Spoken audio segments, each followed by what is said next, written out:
बिस्मिल्लाहिर्रहमानिर्रहीम। ऐसे जानवर जिसकी कुर्बानी जायज नहीं। ऐसा जानवर जिसका कान कटा हुआ है या पैदाइशी नहीं है, तो ऐसे जानवर की भी कुर्बानी जायज नहीं है। या वो पैदाइशी तो कान था लेकिन बाद में उसका कान काट दिया, तिहाई हिस्से से ज्यादा कान काट दिया, तो उसकी कुर्बानी जायज नहीं। बकरी, दुम्बी और भेड़, इसके दो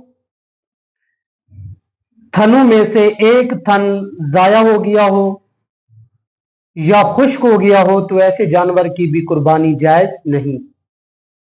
भैंस और ऊंटनी, गाय, इनके दो थन अगर खुश्क हो गए हों या पैदाइशी ना हों या किसी और वजह से जाया हो जाए, तो इनकी कुर्बानी भी जायज नहीं।